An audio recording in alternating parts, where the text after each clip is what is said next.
Nous avons prié au nom de Jésus. Eh bien, pour la circonstance pascale, nous allons lire dans Jean chapitre 20.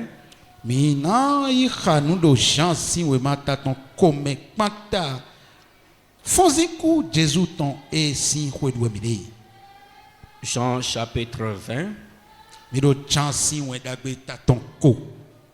Nous allons lire ici à partir du premier verset. Amen. Amen. Évangile de Jean chapitre 20. Le premier jour de la semaine, Marie de Magdala se rendit au sépulcre dès le matin.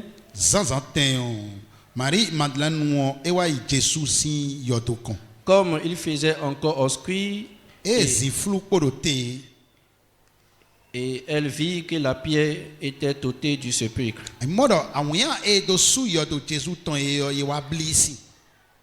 Elle courut vers Simon-Pierre, vers les autres disciples que Jésus aimait. Et leur dit: ils ont enlevé du sépulcre le Seigneur et nous ne savons où ils l'ont mis. Pierre et l'autre disciple sortirent et allaient au sépulcre.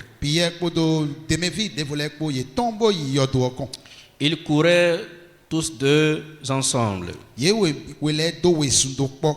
Mais l'autre disciple courut plus vite que Pierre et arriva le premier au sépulcre.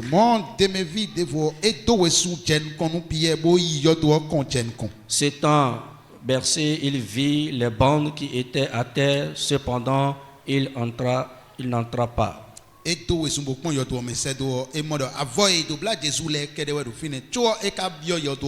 Simon-Pierre qui le suivait arriva et entra dans le sépulcre. Il vit les bandes qui étaient à terre et le linge qu'on avait mis sur la tête de Jésus, non pas avec les bandes, mais plié dans un lieu à part.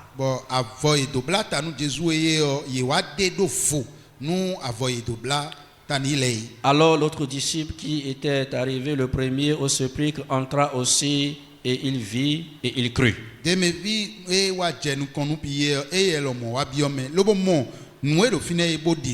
Car il ne comprenait pas encore que selon l'Écriture, Jésus devait ressusciter des morts.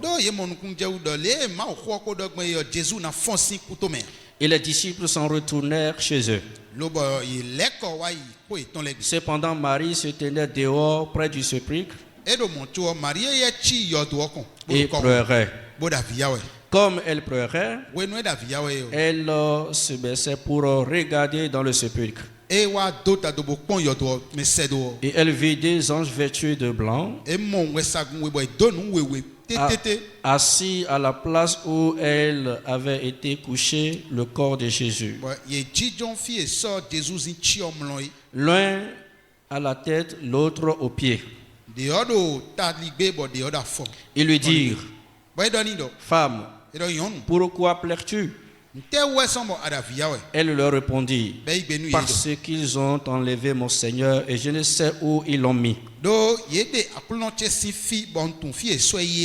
En disant cela, elle se retourna et elle vit Jésus debout. Mais elle ne savait pas que c'était Jésus. Jésus lui dit: femme, pourquoi pleures-tu? Qui cherches-tu? Elle pensait que c'était le jardinier. Et lui dit: Seigneur, si c'est toi qui l'as emporté, dis-moi où tu l'as mis et je le prendrai. Jésus lui dit: Marie. Elle se retourna et lui dit en hébreu: Rabouni. C'est-à-dire maître. Verset 17. Jésus lui dit: ne me touche pas, car je ne suis pas encore monté vers mon Père, mais va et trouve mes frères et dis-leur que je monte vers mon Père et votre Père et vers mon Dieu et votre Dieu.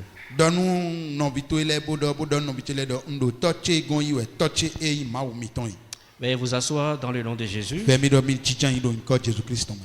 Telle est l'histoire de la résurrection de Jésus racontée par l'évangéliste Jean.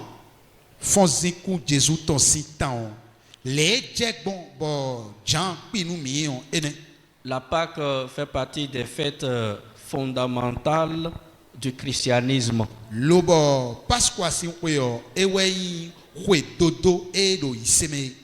Elle a plus de sens même que toute autre fête d'ailleurs. Parce qu'elle est la base du salut, la base de l'œuvre salvatrice. Et c'est bien normal pour nous de commémorer avec tout le sens possible cette fête-là. C'est pour cela que je voudrais nous proposer comme thème vivre la résurrection de Jésus-Christ.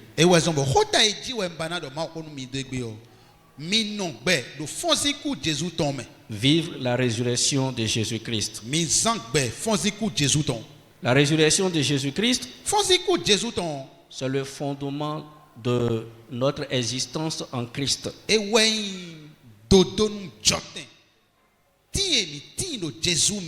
La résurrection de Jésus-Christ, c'est la base de notre bien-être spirituel. Vous savez, notre Dieu, il est un Dieu de joie, un Dieu de réjouissance, un Dieu de fête.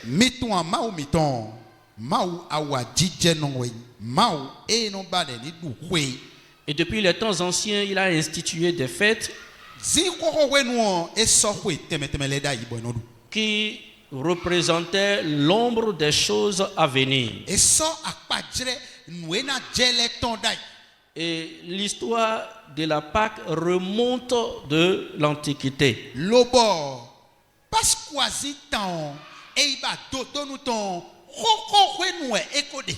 Nous avons l'institution de la Pâque en Égypte par la sortie des enfants d'Israël.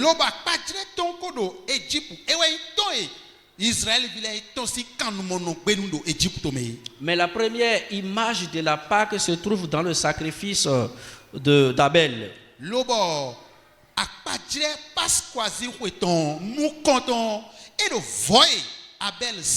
Ce sacrifice d'Abel qui a donc immolé un agneau dont le sang a coulé est la première image pascale.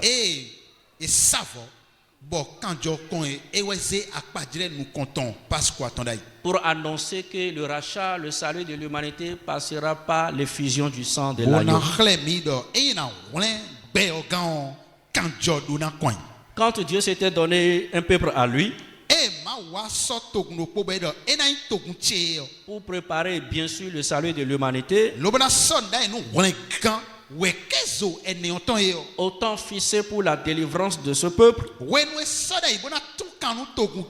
Dieu a institué la Pâque. Et nous avons par là deux types de Pâques. Nous avons la Pâque juive qui commémore la sortie des Hébreux de l'esclavage.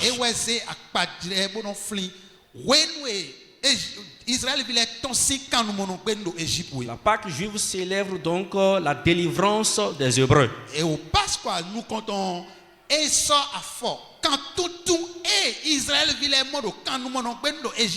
cette délivrance qui a eu lieu 1370 avant Jésus-Christ.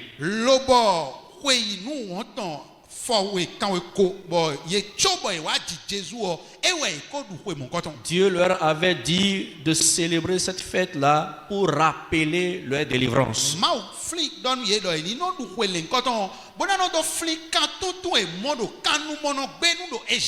Et cette délivrance qui est en quelque sorte l'exemple de la délivrance que Dieu va accorder à toute l'humanité à travers son Fils Jésus.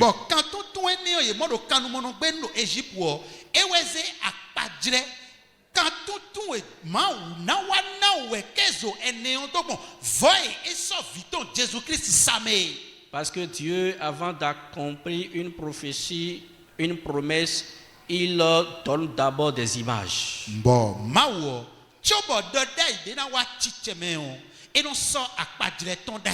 Donc, tout l'Ancien Testament n'est que l'image de l'accomplissement du Nouveau Testament.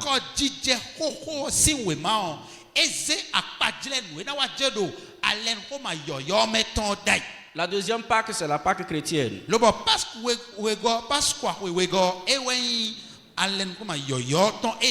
Celle que nous célébrons aujourd'hui. La Pâque chrétienne commémore la mort et la résurrection de Jésus.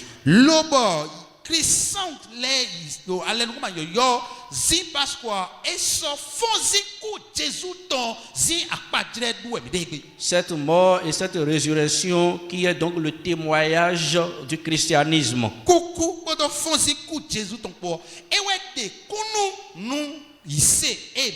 Et le message fort, le message percutant de la Pâque, c'est que Jésus-Christ est ressuscité.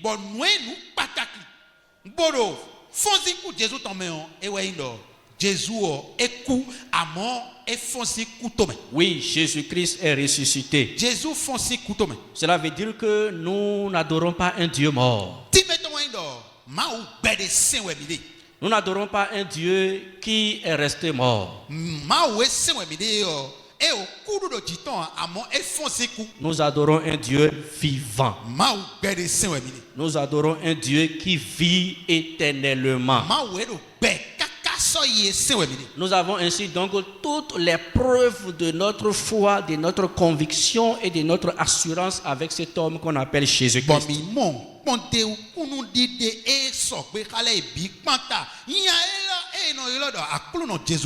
Alors, parlant évidemment de la résurrection qu'incarne la Pâque,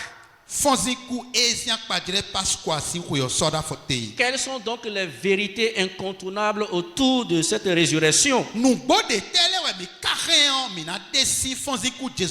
C'est à cela que je voudrais partager 10 vérités à savoir sur la résurrection de Jésus-Christ. 10 vérités à savoir sur la résurrection de Jésus-Christ. Il ne faut pas fêter une fête sans comprendre le sens, la quintessence de cette fête-là.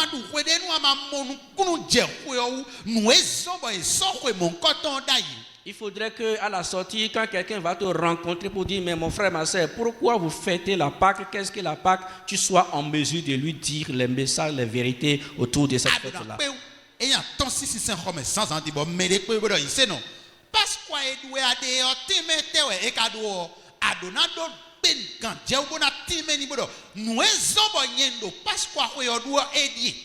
Oui, et le sens de la Pâque, c'est que Jésus est ressuscité. Et que représente alors cette résurrection pour nous? Premièrement, la résurrection de Jésus est le fondement de notre foi.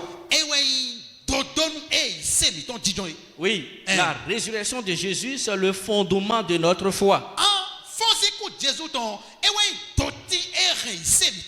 Si Jésus n'était pas ressuscité, le christianisme n'existerait pas.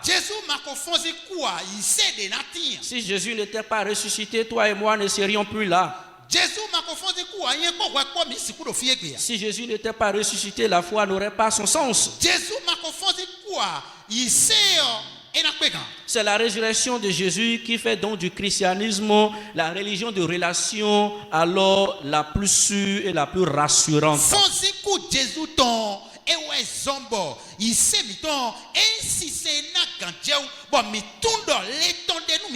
Nous devons être sûrs alors de placer notre foi sur Jésus-Christ. Parce qu'il a fait toutes les preuves de l'amour et toutes les preuves du salut.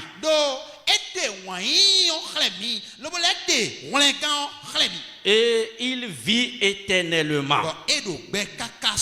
Nous avons des gens qui alors ont paru dans ce monde qui se sont inventés ou qui se vantaient des seigneurs, des maîtres, mais qui étaient morts et leurs tombeaux sont restés, n'est-ce pas, fermés.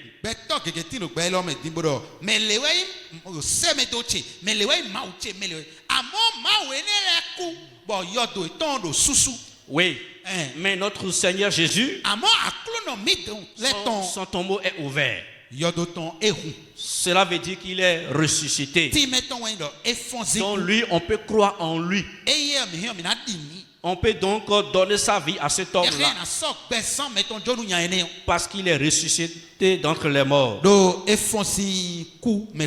Vous savez, Mohamed, à un part de sa mort, il a dit quelque chose.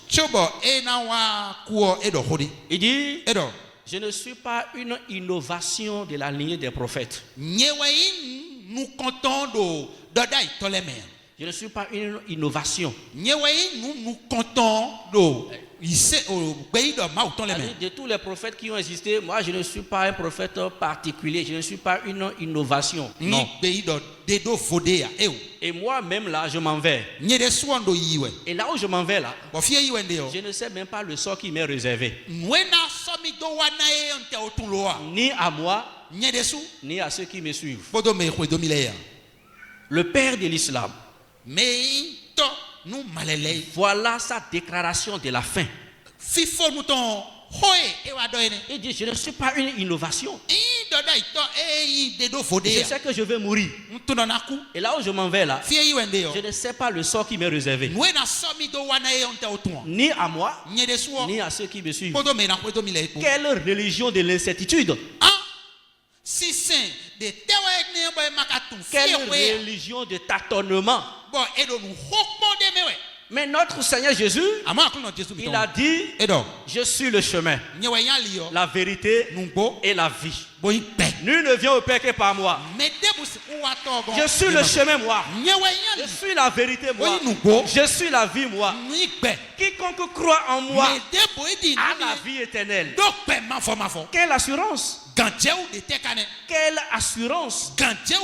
Donc sa résurrection fonde notre foi. Et dans 1 Corinthiens 15, 17, l'apôtre Paul dit, 1 Corinthiens 15, 17, et si Christ n'était pas ressuscité, votre foi est vaine.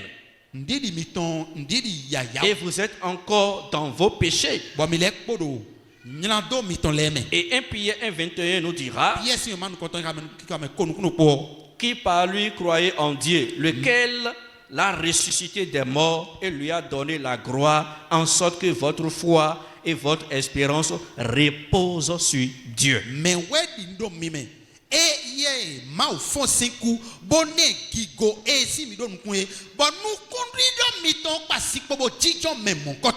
Nous n'avons pas besoin de faire de débat. Parce que la vérité même parle. Si quelqu'un ne veut pas croire, ça fait son affaire. Notre Dieu, notre Seigneur, lui là, il est ressuscité, il est allé au ciel. Montrez-nous un homme sur la terre. Montrez-nous un héros sur la terre. Un Seigneur, un maître qui a été ressuscité et qui est allé au ciel. C'était Jésus, ça n'existe pas. Deuxième vérité, la résurrection de Jésus nous fait passer de la mort à la vie. Nous fait passer des ténèbres à la lumière. Voilà, bien aimé, exactement l'impact de la résurrection de Jésus.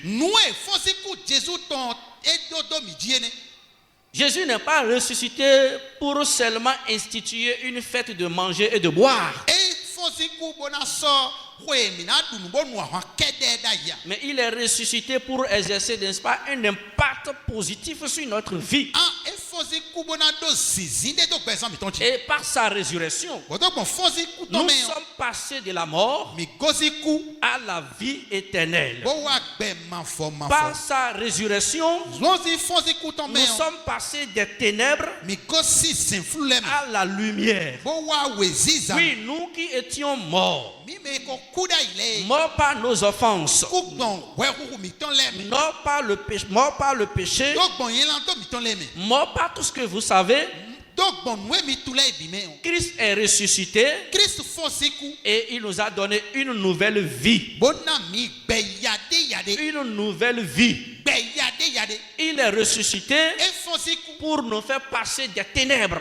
Des ténèbres de la mort, les ténèbres de la damnation, les ténèbres des malédictions, pour nous transporter dans la lumière. Nous sommes des fils de la lumière. Nous sommes dans la lumière. Nous sommes dans la vérité. C'est ça l'impact de la résurrection de Jésus-Christ. Paul écrira donc aux Éphésiens. Éphésiens 2, verset 5. Nous qui étions morts par nos offenses, il nous a rendus à la vie avec Christ. Il nous a rendus à la vie avec Christ. Lorsqu'on va dans le séjour de la mort, on ne trouvera pas ton âme là-bas. Lorsqu'on va fouiller le registre des morts, on ne trouvera pas ton nom. Parce que ton âme, ton esprit sont passés de la mort à la vie. Au dernier souffle de ta vie, Dieu prendra le soin seulement de confier la poussière à la poussière, mais toi-même tu es déjà dans la félicité.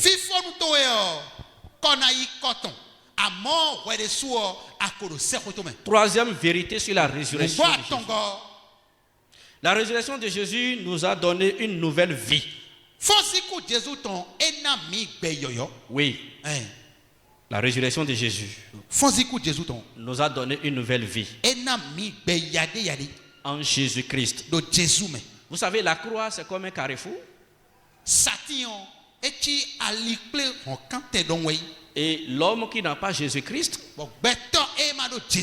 il commence sa vie depuis le premier Adam dans le jardin d'Éden jusqu'à il s'arrête au niveau de la croix. Et au niveau de la croix, c'est sa mort. C'est sa condamnation. Mais l'homme qui est en Christ, qui a la foi en Jésus, il commence maintenant sa vie à partir de la croix de Jésus et s'étend dans l'éternité. Et nous les chrétiens, notre vie prend racine maintenant à partir de la croix de Jésus. Jusqu'à l'éternité. Nous n'avons plus rien à foutre avec Adam a péché, Adam a mangé pomme ou pas. Ça ne nous regarde pas.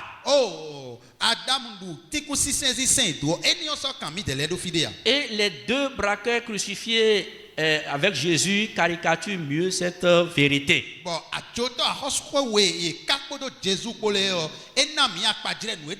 Le volet crucifié à la gauche de Jésus-Christ a commencé sa vie depuis Adam, depuis le jardin jusqu'à il a chuté sa vie à la croix carrefour.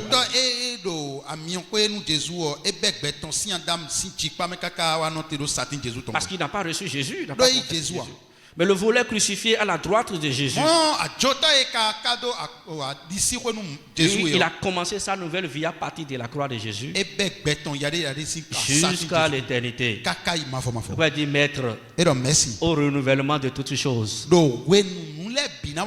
Souviens-toi de moi. Jésus a dit, je te le dis aujourd'hui. Aujourd'hui même, tu entres avec moi dans le royaume de Dieu. Nous avons une nouvelle vie en Jésus-Christ. Notre passé est passé. Notre derrière est derrière nous. Et le meilleur est devant nous dans la vie. Nous avons une nouvelle vie en Jésus-Christ. C'est ce que Paul voudrait expliquer aux Corinthiens en leur disant dans 2 Corinthiens 5, 17. Si quelqu'un est en Christ, il est une nouvelle créature. Les choses anciennes sont passées et voici toutes choses sont devenues nouvelles. Cette nouvelle vie en Jésus-Christ nous exige une nouvelle identité.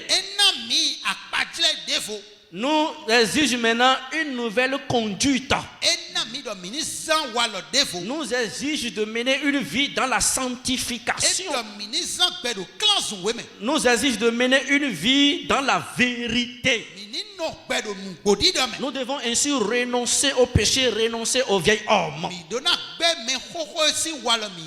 et adapter notre vie, notre conduite, notre pratique en conformité à la nouvelle vie en Jésus-Christ. Quatrième vérité, la résurrection de Jésus-Christ nous a libérés des redevances de la chair.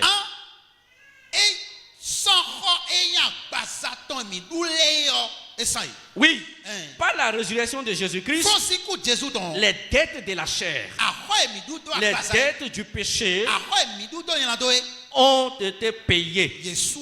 Nous sommes libérés des redevances.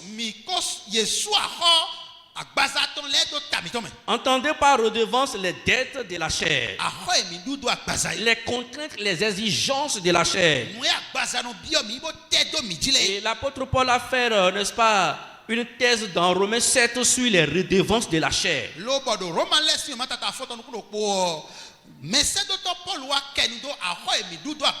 Ou dans Romains 7, il a démontré l'incapacité de l'homme à se défaire, à se dissocier des redevances de la chair.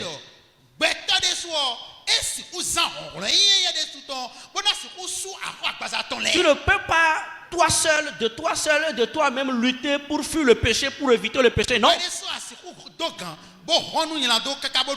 Tu ne peux pas faire un effort personnel toi-même pour éviter le péché, non. Non, ta vie est mélangée du péché. Personne ne peut dire je vais faire l'effort de ne jamais pécher et de plaire à Dieu. Même sans jamais pécher jusqu'à ta mort, tu es déjà pécheur.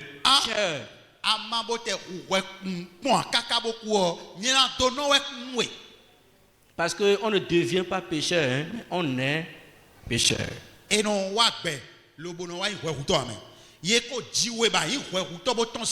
Mais puisque Christ est ressuscité, cette dette de la chair a été payée et nous sommes libérés. Nous ne devons plus rien à la chair. Nous ne devons plus rien au péché.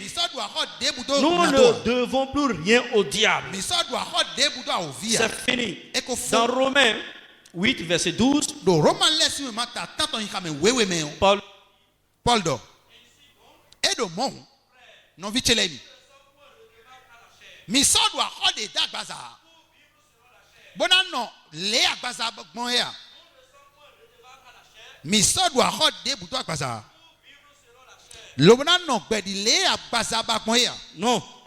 Nous n'avons plus rien à la chair. Vous savez ce qu'on appelle la redevance à la chair?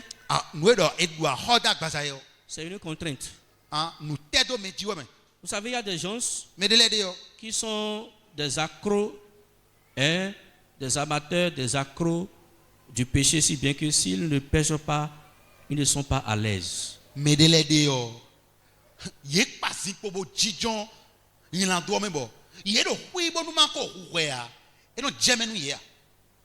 Je connais un professeur certifié,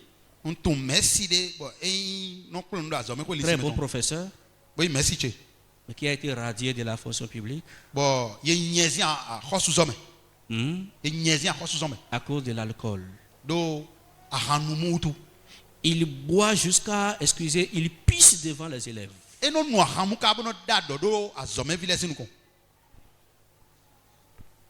Il dit, si il ne boit pas un instant, il tombe malade.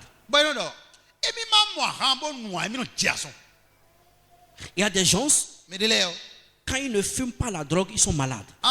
Il y a des femmes, si un jour, elles ne comptent pas jusqu'à 2-3 garçons là, elles tombent malades. Il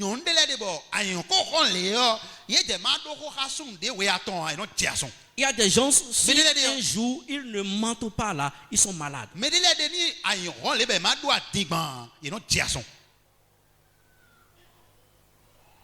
Parce que c'est la redevance de la chair, la tête, qui les oppresse comme ça.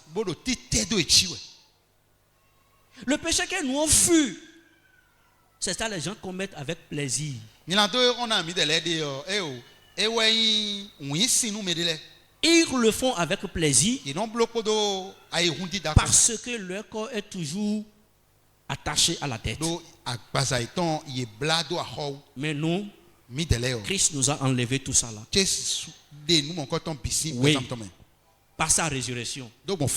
C'est pourquoi un vrai chrétien, quand il tombe dans un péché, on dirait que c'est le séisme qu'il a embrassé. Il a sa conscience dérangée. Il pleure. Il pleure. Il est mal à l'aise. En face d'une prédication de la repentance, il peut se projeter par terre parce qu'il se rend compte qu'il a mal.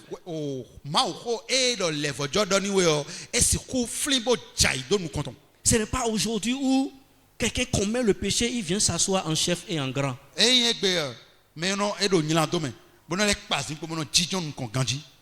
il s'assoit comme le dernier accusé sur le banc. Il prend tout son temps.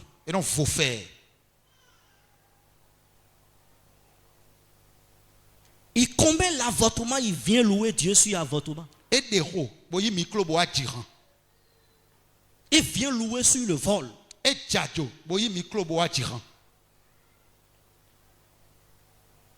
arrache le mari d'autrui et elle dit tchocho. Celui-là, celle-là, n'est pas encore entré dans le mystère de la résurrection.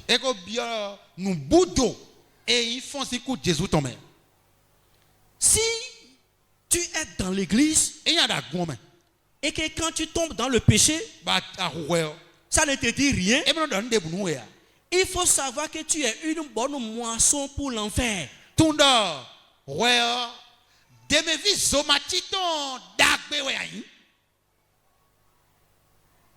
Tu dis que tu es chrétien et tomber dans le péché, ça ne te dit rien, ça ne te signifie rien. Tu te complètes dans ça. Tu es une très bonne moisson pour l'enfer. Mais si tu es chrétien, tu es dans l'église, tu es dans la foi, et à moindre erreur, à moindre péché, ta conscience bat plus fort. Tu as la démangeaison. Tu as la hâte de la confession, de la repentance. Il faut savoir que toi là, tu es déjà au ciel. Des deux cas là, tu es où?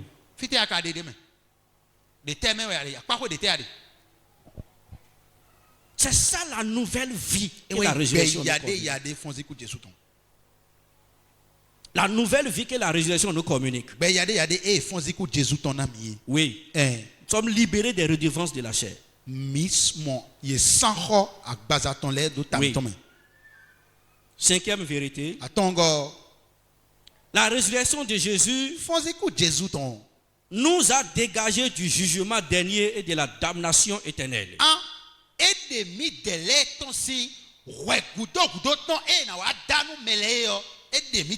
Ah oui. Parce que Jésus est ressuscité. Le chrétien qui croit en Jésus, qui est né de nouveau, ne comparaîtra pas devant le jugement dernier. Non. Il n'ira plus en jugement. Il est exempt du jugement dernier. Il ne sera non plus condamné. Vous savez, il y a deux jugements. Écoutez-moi très rapidement. Il y a le jugement des chrétiens et le jugement des impies, des païens. C'est-à-dire quoi? Le jugement des chrétiens, nous allons le faire devant le trône blanc. Le trône blanc. Le grand trône blanc. Ça là, c'est après l'enlèvement. Quand nous allons faire les 7 ans au ciel, maintenant nous allons passer, et notre jugement s'appelle le jugement des comptes rendus. Compte rendu. C'est-à-dire qu'on m'a appelé pour être pasteur. Comment j'ai fait le pastorat, je vais rendre compte à Dieu. Et si j'ai bien fait ça, on va me donner la récompense entière. Maintenant, après moi, les diacres vont passer. Toi, diacre, on t'a choisi comme collaborateur pour accompagner le pasteur. Comment est-ce que tu l'as accompagné? Tu vas faire le point. Si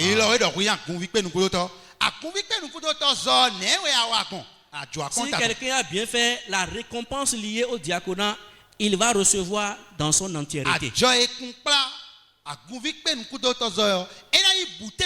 Ainsi de suite jusqu'à parcourir les ministères et les talents. Jésus-Christ ne va pas nous juger sur la base de notre vie, parce qu'il sait que notre vie même est pourriture, c'est pourquoi il est venu mort. Mais il viendra juger le chrétien sur la base de comment il a adoré Dieu.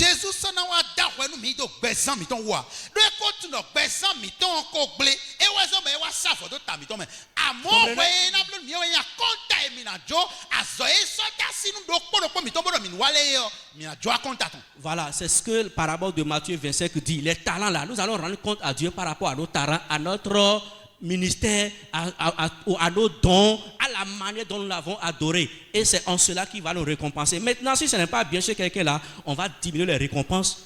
Jusqu'à les gens vont manquer des récompenses là-bas.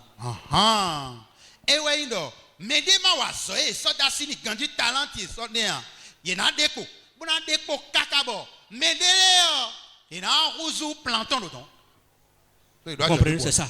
Donc, le jugement des chrétiens, c'est juste un compte rendu. Mais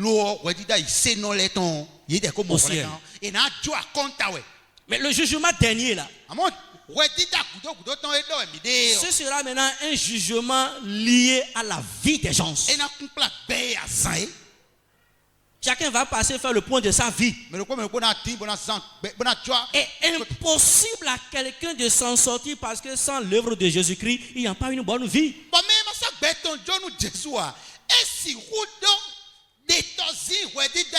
C'est pourquoi tous ceux qui comparaîtront à ces derniers jugements iront en enfer. Et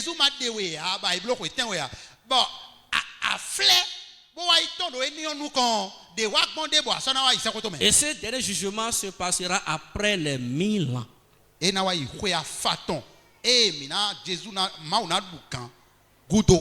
Le chrétien est déjà enlevé. Il est allé au ciel. Il a fait 7 ans. Il est revenu avec Jésus. Il a fait 1000 ans de règne. Maintenant, il va encore quitter où? Pour aller encore au dernier jugement. Oh yes. Et nous donnons les choses avec preuve. Jean 5, 24.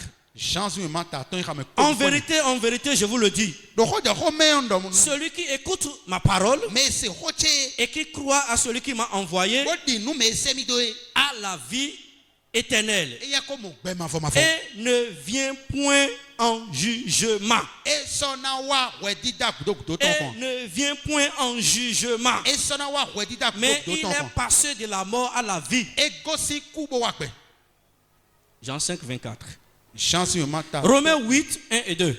Il n'y a donc maintenant aucune condamnation pour ceux qui sont en Jésus-Christ. En effet, la loi de l'esprit de vie en Jésus m'a affranchi de la loi du péché et de la mort. Sixième vérité sur la résurrection. La résurrection de Jésus nous a donné un esprit de résurrection pour ressusciter tout ce qui est mort en nous.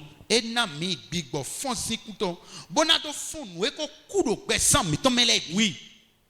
Par la résurrection de Jésus, tu as reçu un esprit de résurrection. Oui. La mort appelle à la mort et la vie appelle à la vie. Christ est la vie. Donc sa vie nous appelle à la vie. Puisqu'il est ressuscité, il nous communique sa résurrection. Et ainsi, tout ce qui est mort en nous ressuscite aussi au nom de Jésus. Nous avons l'exemple dans Ézéchiel 17 qui parle donc des eaux desséchées, des eaux mortes.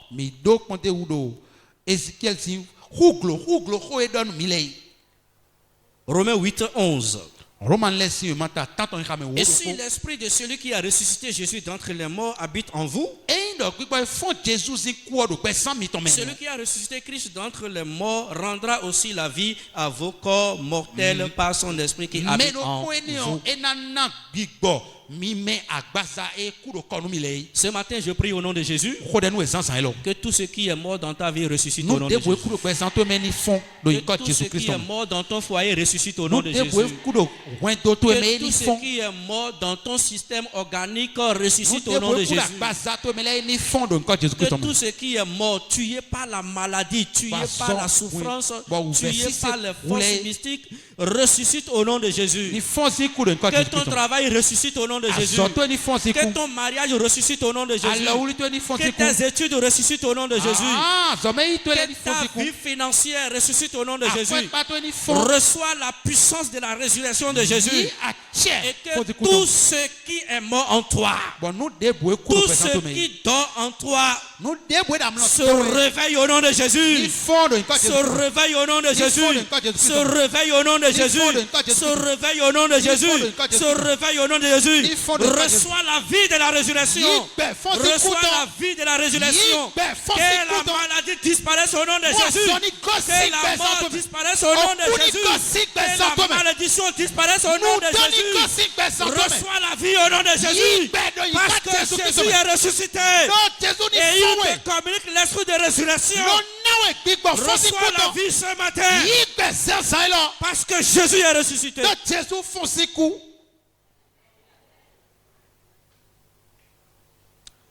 Frères et sœurs, mais c'est ça la vérité.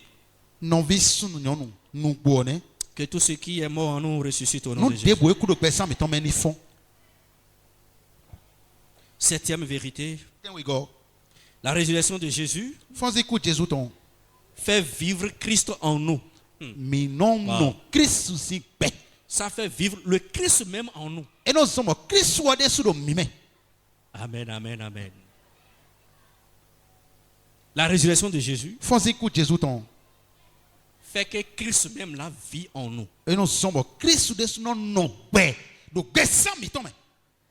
Est-ce que vous pouvez vraiment imaginer ce grand mystère? Vous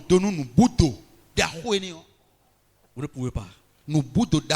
C'est tellement spirituel et fort que avec ce corps physique qui nous limite à la perception spirituelle, nous ne pouvons pas comprendre. Là où tu es maintenant, là, Jésus vit en toi. Tu comprends ça? Tu n'es pas seul. Jésus est en toi. À partir du moment où tu lui donnes ta vie, il habite en toi. Et il prend ta vie et il te donne la sienne. On a fait un échange de vie. Donc ma vie de péché là, ma vie de condamné là, c'est ça que Christ a pris. Et il est allé sur la croix avec ça. Et il m'a donné une vie de gloire. Il m'a donné une vie qui me donne, n'est-ce pas, le statut de fils de Dieu. Une vie qui me donne le statut des ayants droit aux héritages spirituels terrestres célestes. Donc si vous me voyez comme ça, ce n'est pas moi vous voyez. C'est Jésus-Christ. Et si nous pouvons nous faire cette idée-là, rien ne peut nous effrayer dans ce... Paul va dire... Oui. Philippiens 1, verset 21. Il dit, car Christ est ma vie. Même la mort m'est un gain. Christ est ma vie. La mort même là, c'est un gain pour moi. Et au Galates, il dira, Galates 2, verset 20. J'ai été crucifié avec Christ. Hein? Et si je vis, ce n'est plus moi qui vis. C'est Christ qui vit en moi. C'est Christ qui vit en moi. Donc Jésus vit en toi. Tu n'es pas n'importe qui. Jusqu'à un Dieu qui vit en toi. L'esprit qui habite dans la chair. C'est pourquoi nous sommes extraordinaires. C'est pourquoi nous sommes les bénis de Dieu. Tu n'es pas n'importe qui. Dis à cette maladie qui t'embête que tu n'es pas n'importe qui. Dis à ces problèmes qui te dérangent que tu n'es pas n'importe qui. Quand un enfant est attaqué au dehors, quand un enfant est offensé au dehors, qu'est-ce qu'il dit? Je vais t'appeler mon papa. Je vais t'appeler maman. Jésus est en toi. Il faut appeler Jésus pour cette maladie-là. Il faut appeler Jésus pour ces problèmes-là. Il faut appeler papa. Parce qu'il habite en toi. Alléluia. Amen. C'est extrêmement grand. Grandissime. Que nous ne saurions comprendre avec les limites physiques. Mais la vérité est que Jésus-Christ, par sa résurrection, vit en nous. Donc nous vivons en Jésus et Jésus vit en nous. Maintenant, nous vivons en Jésus et Jésus vit en nous. Il y a un mélange de vie. Comment est-ce que Dieu va départir les choses jusqu'à enlever ma vie de celle de Jésus, enlever la vie de Jésus de ma vie jusqu'à dire que moi maintenant je suis pécheur et je serai en enfer? Comment il va faire ça? On est mélangé. Christ a mélangé les cas du point de vue que Dieu là, quand il nous voit seulement avec Christ, il a dit il ne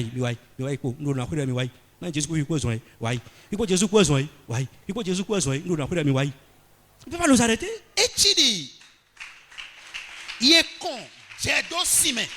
Bon, j'ai encore beaucoup de l'occasion. Dis-moi, il y a des gens qui ont j'ai aussi sion mais. Eh oh, yes quoi? Bon, mon mien, mais j'ai encore sion mais bon sion encore j'ai mais. Donc quoi Jésus quoi ont? Tu es avec Christ. Passe, laissez passer. Passe. Merci pour cette caricature. Comment on va on dit c'est mélangé? Et qu'on sort j'ai encore sion mais bon. J'ai encore beaucoup sion quoi. Arrivé au portail, on va dire tu viens avec qui? Avec Jésus. Il faut passer. On ne va même pas fouiller tes bagages. Et diplomate donc. Mais l'autre là, tu viens d'où? De là-bas. Là-bas où? Sur la terre. Et tu vas où? Je ne sais pas, on m'a dit que je suis mort. Maintenant, tu es avec qui? Je suis seul. Toi, attends là. Oh, tu es béni. Si quelqu'un doute encore du ciel, il a un problème, on va le délivrer. Pourquoi Jésus va faire tout ça là jusqu'à il est mort et on va encore douter et puis on va rester dans une région de doute? Et si, est-ce que c'est pour ça que Jésus est mort? Jésus n'a pas gagné les cacabots.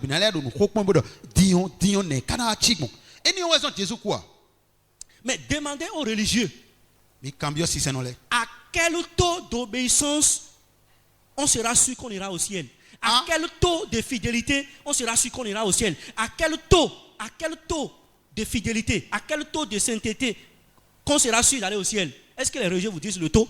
Quand tu parviens à tel taux, est-ce qu'on vous dit ça?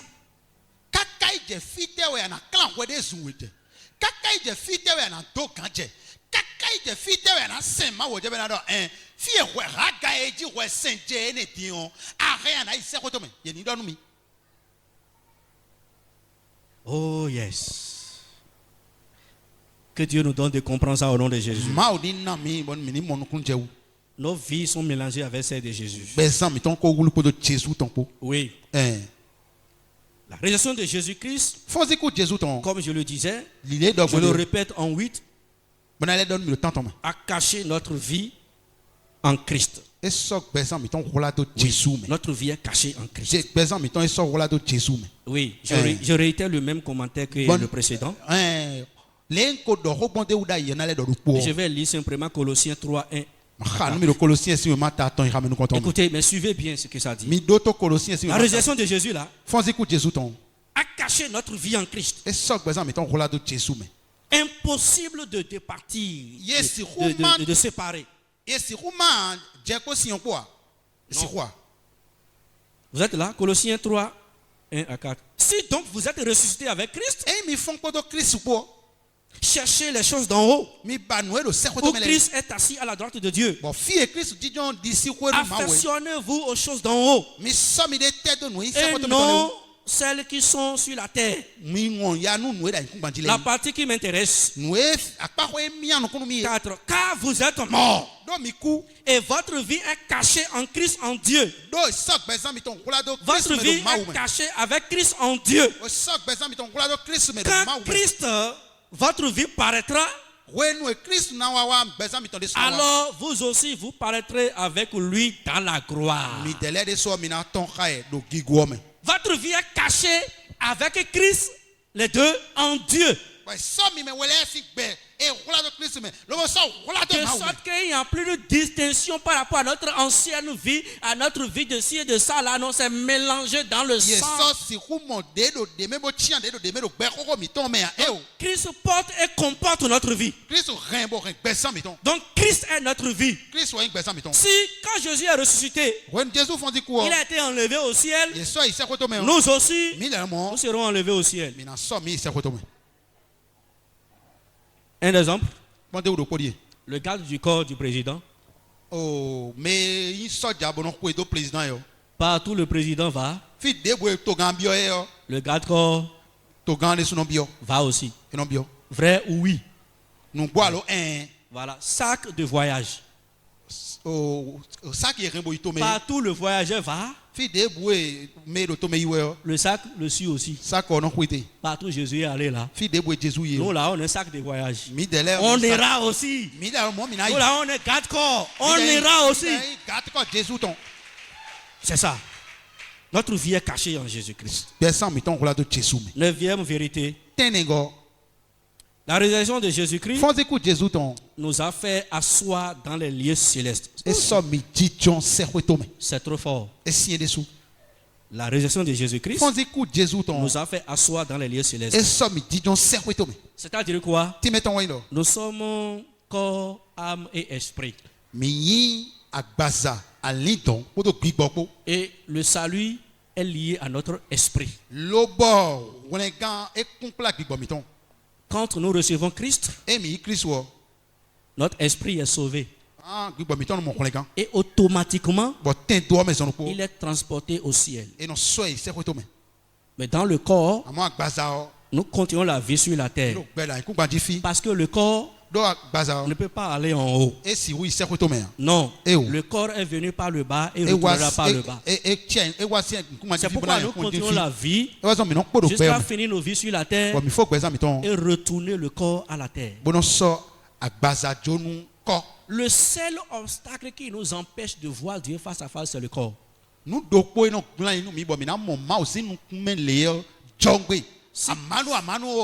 Si quelqu'un veut essayer, il n'a qu'à mourir voir. Il va se voir rapidement au ciel. Le seul problème, le seul handicap là, c'est le corps. C'est pourquoi en attendant le retour de Jésus-Christ, Dieu nous a préparé un raccourci qu'on appelle la mort. La mort, c'est un raccourci.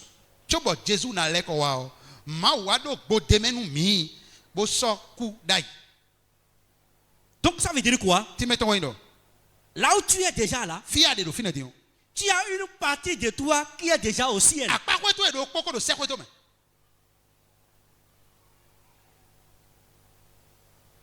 Amen. Amen. Une partie de toi déjà là-bas.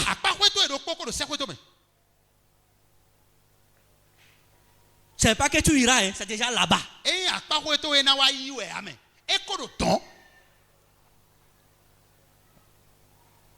On va lire ça. Oh my God. Éphésiens 2, versets 6 et 7. Éphésiens 2, 6 et 7. Il nous a ressuscités ensemble et nous a fait asseoir ensemble dans les lieux célestes. Et nous a fait asseoir ensemble dans les lieux célestes. en Jésus-Christ, afin de montrer dans les siècles à venir l'infinie richesse de sa grâce par la bonté envers nous en Jésus-Christ.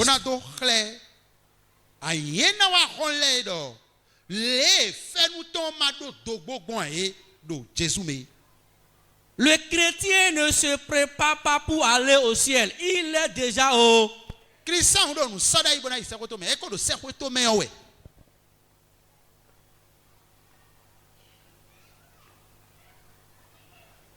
Éphésiens 2,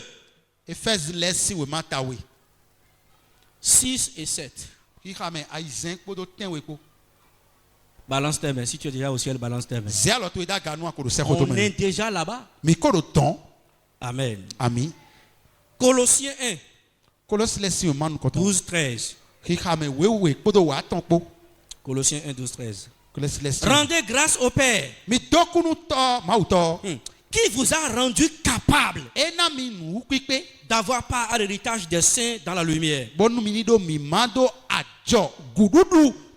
qui vous a délivré de la puissance des ténèbres et nous a transportés dans le royaume du Fils de son amour. Il nous a délivrés des ténèbres et nous a transportés.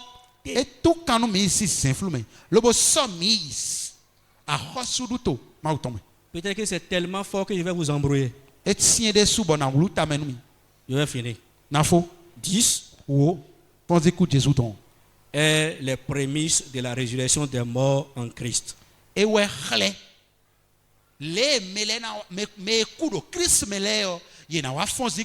même que Christ est ressuscité, ça c'est un bel exemple que les morts en Christ ressusciteront aussi.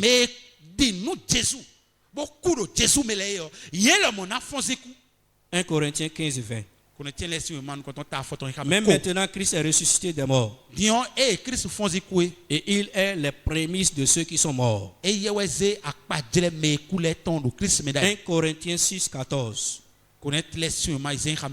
Et Dieu qui a ressuscité le Seigneur nous ressuscitera aussi par sa puissance.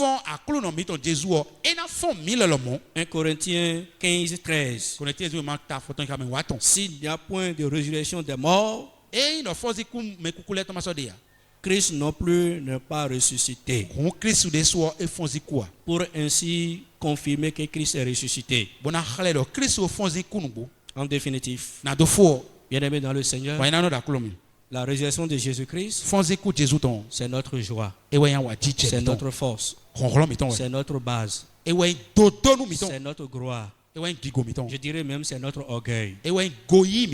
Et nous devons ainsi nous rassurer dans le Seigneur. Ne doutons plus. Ne tâtonnons plus.